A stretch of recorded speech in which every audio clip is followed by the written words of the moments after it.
right. Hey, everyone, and welcome back to another episode of In Case You Missed It, this week in GovTech.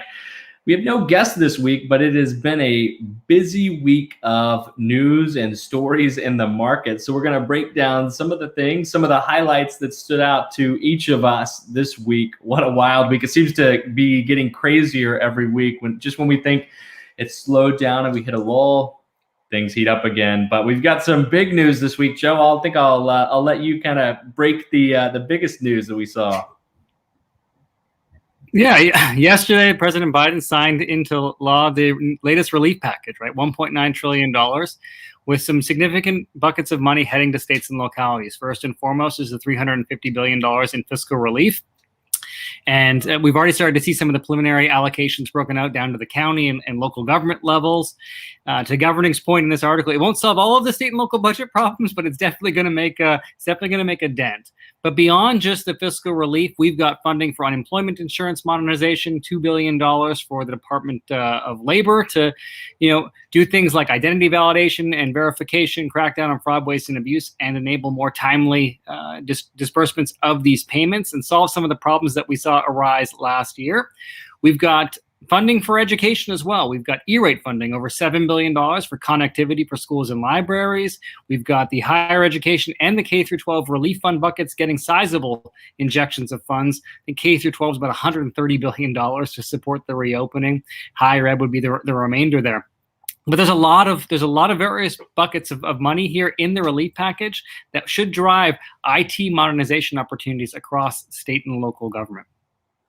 Yeah, I think this was an interesting one and a few less pages than the last one that was passed. But I know Joe and team are in the thick of analyzing it, and you should have some coverage coming out on that on GovTech in the near future, I imagine. Yeah, and it's not just this bill, right? We're seeing states pass their own funding streams as well. Just about a week ago, the state of California passed about $6.5 billion to support school reopening in the state of California too. Again, another example of yet another funding stream that may have IT opportunities. So look beyond just this federal funding stream and this latest relief package and into your state and local budgets, as there does appear to be funding to support reopening the economy, reopening these verticals, and providing much needed relief. All right, let's break down some other news. It's been a busy week from a M&A standpoint in the GovTech market as well. We've seen some major market news, including that on-demand transit provider Via acquired Remix. And this was a $100 million plus deal.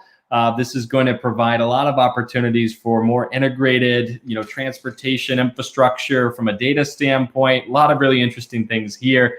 Guys, it seems like transit is hot. In fact, another news article that came out on GT this week was that Optibus raised $107 million. Although they're headquartered in Israel, they have a U.S. presence here. They're doing a lot of work with transit agencies, and they're now focusing on digital equity using this new round that's raised. What is it with transit now in the GovTech market that is making this so hot? Well, I think we talked about this a little bit beyond the Beltway. Transit's going through this transformative period where revenues have been declining, ridership's been declining in the era of social distancing, but it's an opportunity to help reshape what the future of transit will look like. And it looks like maybe these two deals are an indication of some of the tools and solutions that may get us there. Yeah, and I think the equity part of this is really interesting. That's something that I haven't really heard a lot about. Of course, I'm not an expert in transit, but it's nice to see that focus in this one story. And then also in the other one with the acquisition of Remix, where, transportation systems can be designed. I think that's another opportunity right there, another tool that can be used for equity purposes. So very interesting stuff.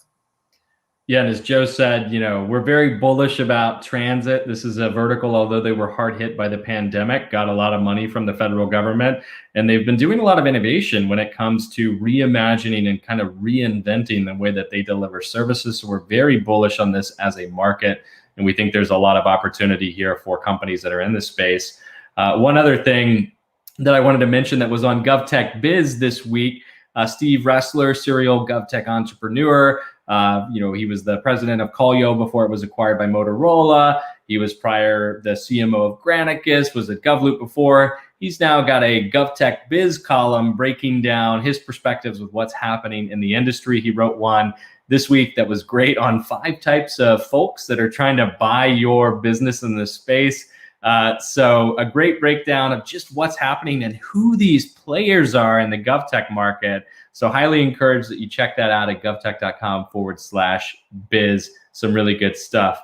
So Jed, what are you seeing in your world on the GovTech side? Well, this article right here is really interesting. It's basically raising the question of whether we can use a data system to improve policing, and specifically policing behavior, both in the positive and the negative. So as we know, over the last year especially, there's been a lot of criticism directed at law enforcement. I think it reached its height with George Floyd's death. And so this is kind of playing off of that. The theory is that a lot of these questionable decisions that we've seen in the news that some police have made, the idea is that stress could have been a contributing factor or something else that happened to them. Because, you know, police officers, they see a lot of things that the average person doesn't, and it can really affect them mentally. You know, seeing, for instance, a young teenager die, or having to respond to a really bloody suicide call or something like that. And that's something that's definitely playing a role here. So SAS Institute has teamed up with Durham, North Carolina. That's what this article is about. And basically, they're going to be collecting data from a lot of different sources, and they're going to be looking at different things like personal leave. They're going to be looking at complaints and also positive indicators. Like if a police officer does something positive in the community, they want to be able to take that data and put it into a dashboard.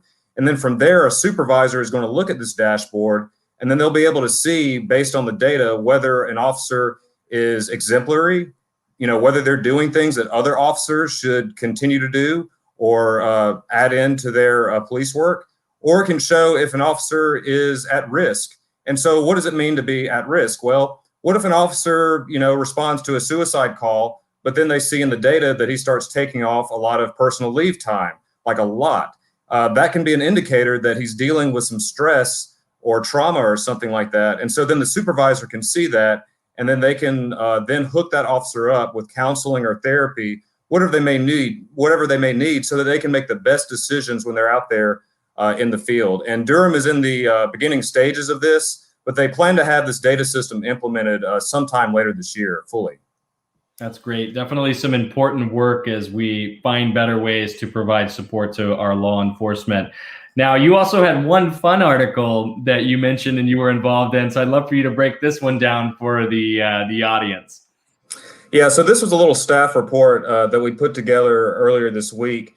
And this, you know, I've been covering broadband for about a year and a half with government technology. This is definitely the most creative thing I've seen yet. So essentially, Wisconsin has a $100,000 pilot program, and it's using technology from this local company in Wisconsin. And what this company is doing is that they're making it to where a drone can stay in the air for really, really long periods of time.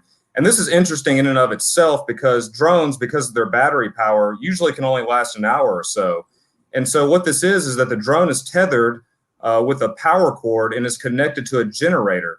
And the guy that is behind the company, he claims that the drone could fly in the air for 42 straight days. Now, you know, whether that's going to happen in the case of broadband or not, that remains to be seen. But essentially, these drones are going to be outfitted with cell phone tower technology so they can expand internet connectivity in rural areas. And this is specifically for students. There's this one district where I believe roughly 50% of the student population was having some trouble with connectivity. And so the idea behind this is to give them a little bit more connectivity, and they're going to see how it goes over the next 6 months. And if it goes well, they might actually expand the program. Yeah, I think this is a great, you know, indication of just the level of innovation that's happening around this digital divide and rural broadband. I mean, we saw that firsthand with the events of last year. This became a major focus area. GovTech did a piece earlier in the year about how broadband was still a #1 priority for governors across the country. And we've seen some radical moves. I mean, we've seen Google Loon in rural areas overseas, and then that project got shelved. We've seen SpaceX get into it with Starlink and, you know, kind of offer this up now from a beta standpoint to people. Joe, I know you've been tracking broadband pretty extensively as well on your side. Yeah, I mean, obviously we're throwing a lot of money at it from the federal perspective, right? I just talked about it earlier, about $7 billion from E-rate, but even in that $350 billion in fiscal relief, they'd prioritize broadband in that funding stream. So we're going to see a lot of activity in it. I don't know how much of it will be tethered drone based, but we're going to see efforts to close the digital divide. So again, on Dustin, Jed, and myself, want to thank you for tuning into this week's episode of ICYMI. We'll put all of the links that we discussed in the show notes for today.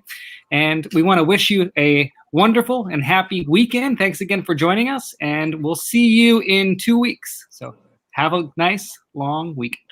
See you in 2 weeks.